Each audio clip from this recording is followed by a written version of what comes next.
Gayatri Patel, bad people కూడా దేవుణ్ణి పూజిస్తుంటారు. ఎందుకో నాకు ఇప్పటికీ లాజిక్ అందటం లేదు. దేవుడు చాలా మంచివాడు, రాక్షసులకు కూడా వరాలిస్తుంటాడు. మీకు చాలా క్లారిటీ ఉంది, కానీ క్లారిటీ లేని కొంతమంది బయట మీకోసం వెయిట్ చేస్తున్నారు.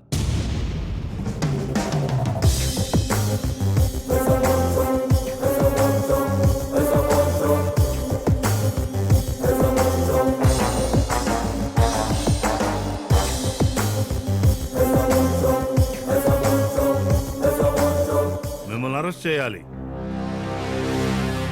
వారెంట్తో వస్తే సరిపోదు సిఐ రాజా, క్లారిటీ కావాలి. ఉందా? జగదాంబ సెంటర్ దగ్గర నిన్న ఒక డెడ్ బాడీ దొరికింది. అక్కడ కొన్ని సాక్ష్యాలు దొరికాయి. ఇంట్రాగేట్ చేయాలి. రుణానుబంధ రూపేణ పశుపతిని సుతారయ అన్నారు. వాడు ఈ జన్మలో చేసుకున్న పుణ్యం నా చేతుల్లో పోయాడు. అసలు వాణ్ణి చంపింది ఎందుకో తెలుసా? మీ కుటుంబాలను పోషించడం కోసం. మా కుటుంబాల్ని పోషించడం కోసమా? సిఐ, లాజిక్గా ఆలోచించు. నేను ఒకడిని చంపా, క్లూ టీం వచ్చింది. ఒకడేమో పౌడర్ చల్లాడు, ఇంకొకడేమో ఎర్ర చాక్ పీస్ తీసుకుని డెడ్ బాడీ చుట్టూ గీత గీశాడు. అంబులెన్స్ డ్రైవరు, ఫోటో తీసేవాడు, పోస్ట్ మార్టం డాక్టర్, కత్తిరించే నర్సు. ఉన్నవి లేనివి, లేనివి ఉన్నవి జనాలకు చెప్పాలి కదా. ఛానల్స్, కొన్ని చెత్త ఛానల్స్, పత్రికలు. ఇంతమందికి నేను ఉద్యోగాలు కల్పిస్తుంటే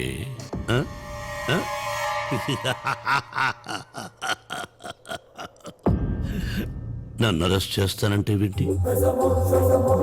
రాజా, నువ్వు దేశానికే పెద్ద కొడుకువి, భారతదేశం మొత్తానికి ఉపాధి కల్పిస్తున్నావు. ఐ లవ్ యూ రాజా.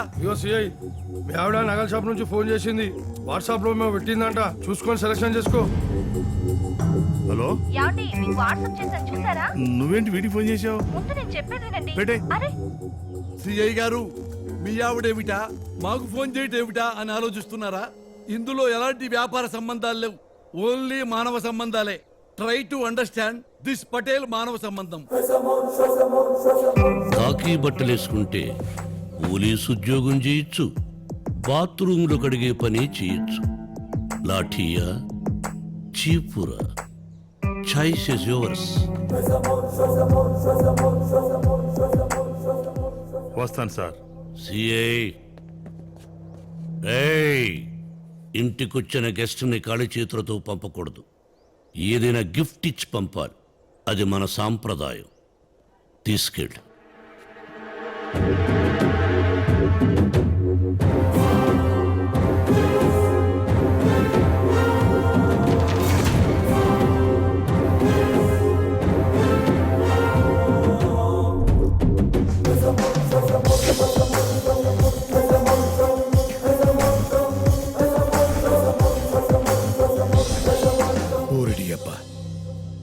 వాడి క్యారెక్టర్ పొల్యూట్ అయిన పొలిటీషియన్ కంటే ఘోరంగా ఉంది. ఇంతకీ వాడి శివాజీ నుంచి కిడ్నాప్ చేశాడు.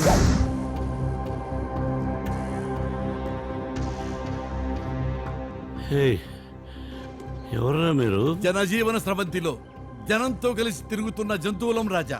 నన్ను ఇక్కడికి ఎందుకు తీసుకొచ్చారా? ఏమి లేదు రాజా, మినిస్టర్లు ఫారెన్ ట్రిప్పులు వేసినట్టుగా నువ్వు జైలు ట్రిప్పులు వేస్తావు కదా, ఆ పని మీదే. నేను మానేశాను శేఖర్కి చెప్పాను కదా. చెప్పినా నమ్మరు రాజా. రాజకీయ నాయకుడు ఎమ్మెల్యేగా ప్రజాభిమానంతో గెలిచాను, డబ్బుతో కాదు అన్నా ఎవ్వడూ నమ్మడు. నా మాట విను. గాయత్రి పటేల్ చాలా పెద్దవారు, నువ్వంటే ఇష్టపడుతున్నారు. ఆయన మాట విను, నువ్వు బాగుపడతావు. ఏదైనా ఆయన బతిలాడుతున్నావు. 4 బొక్కలే కొట్టి చూరతో చేస్తే ఆయనే ఒప్పుకుంటాడు. చూరతో చేస్తే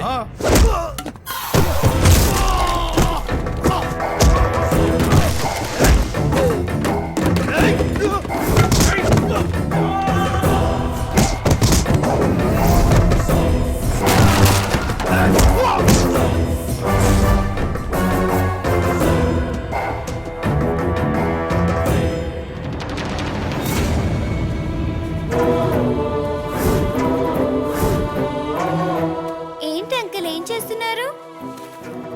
ఫోన్ లైన్ చెక్ చేస్తున్నామమ్మా.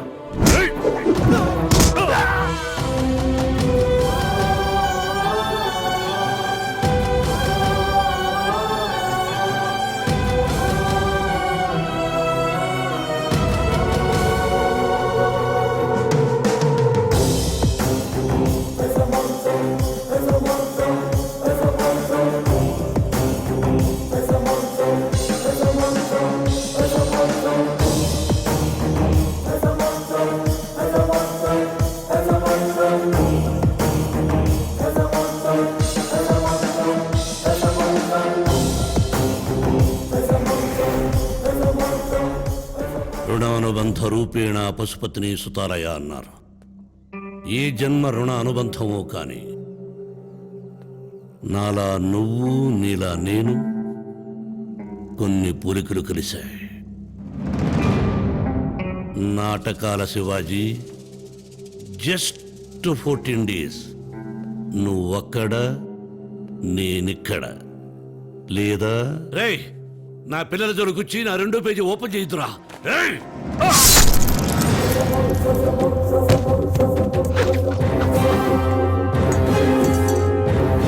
ఈ గాయత్రి పటేల్ ప్రతి పేజీ క్రైమ్ పేజీరా. చావు శారదా సదనం చుట్టూ తిరుగుతుంది. నేను సహనాన్ని కోల్పోతే నువ్వు సదనాన్ని కోల్పోతావు. నేను చెడ్డవాణ్ణి కాదు, అలాగని మంచివాణ్ణి అనుకోవద్దు.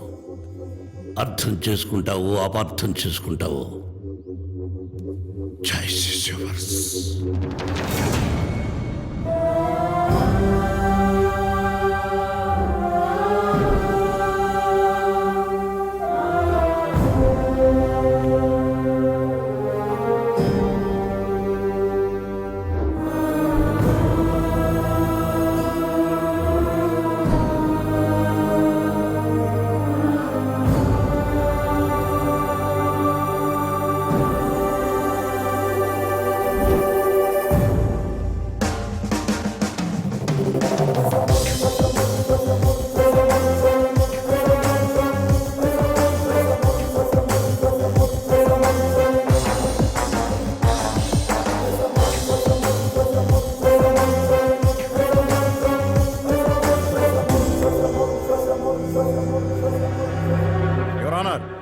తన ప్రత్యర్థిని చంపడం కోసం హాస్పిటల్కి నిప్పంటించి 132 మంది చావు కారణమయ్యాడు ఈ గాయత్రి పటేల్.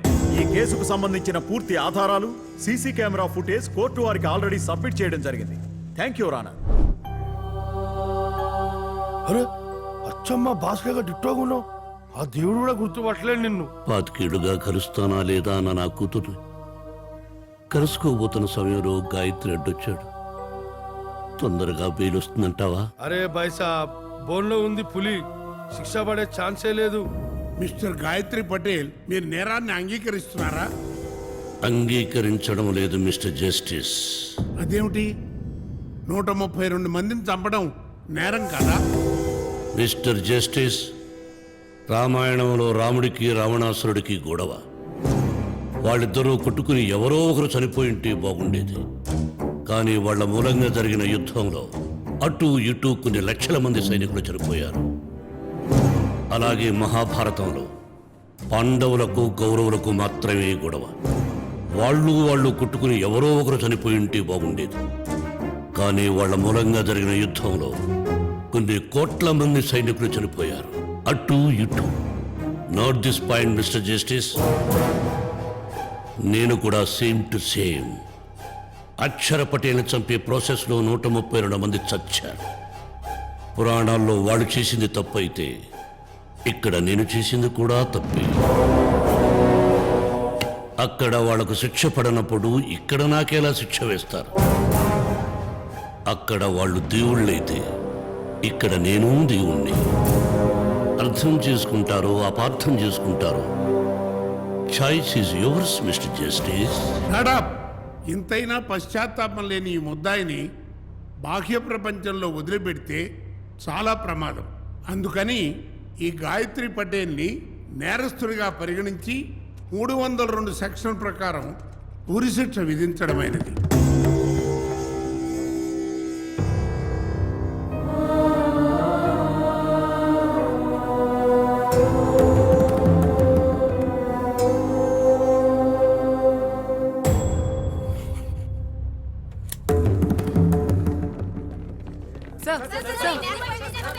హైకోర్టులో ఈ తీర్పును ఛాలెంజ్ చేస్తారా? నా క్లయింట్ కోర్టు తీర్పును సవాల్ చేయటం లేదు, సుప్రీం కోర్టుకి అప్పీల్ చేసుకోవడం లేదు. భగత్ సింగ్ ఊరికి ఎలా అంగీకరించాడో గాయత్రి పటేల్ అలాగే అంగీకరించాడు. అదేం సార్, చచ్చిపోతారు కదా? అయ్యో, చచ్చేదెవరో బ్రతికేదెవడో అంతా God choice. Sir sir sir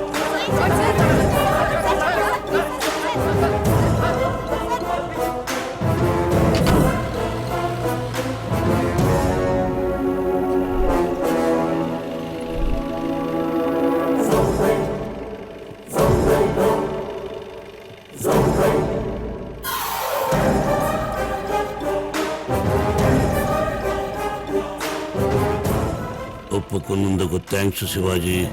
just 14 days. You are my brother from another mother, brother. Best of luck.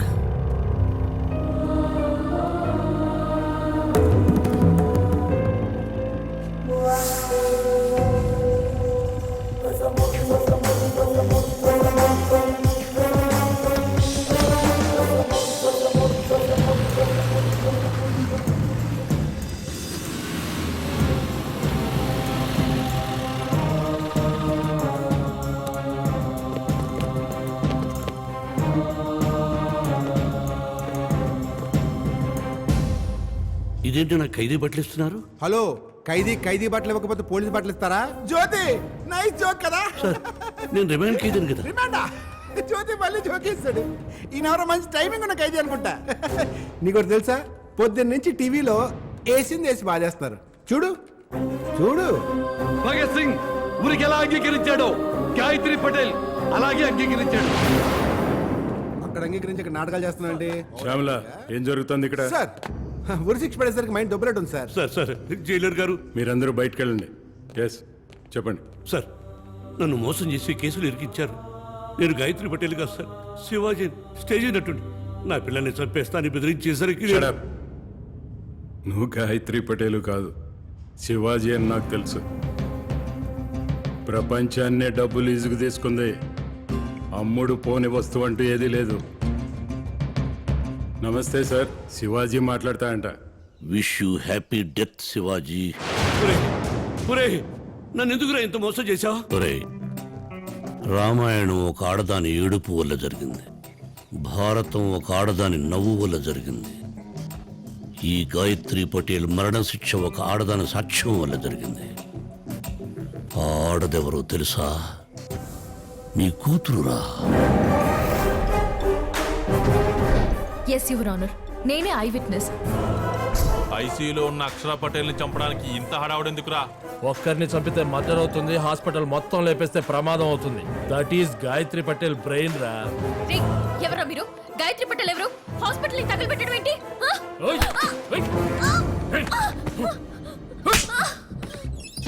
వందల మంది చనిపోతారని తెలిసి కూడా హాస్పిటల్ ని తగలబెట్టారు.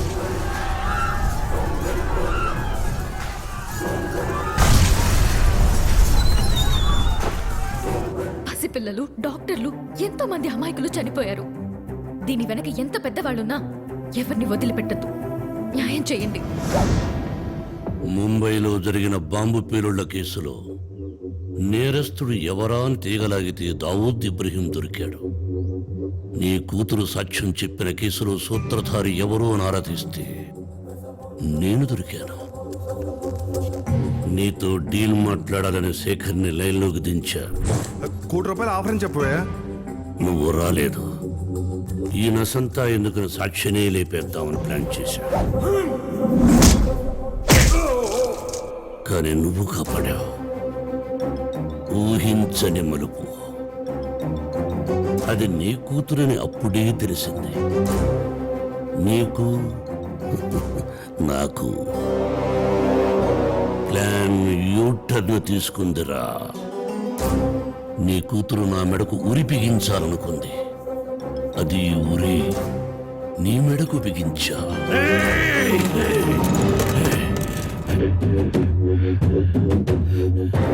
రాజీ పడాల్సిన చోట యుద్ధం చేయకూడదు శివాజీ.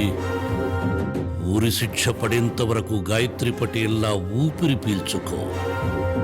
కాదు శివాజీ అని గొడవ చేస్తే ఇక్కడ నీ కూతురు ఊపిరాగిపోతుంది. నేను చెడ్డవాణ్ణి కాదు, అలాగని మంచివాణ్ణి అని అనుకోవద్దు. అర్థం చేసుకుంటావు, అపార్థం చేసుకుంటావు. జై శ్రీ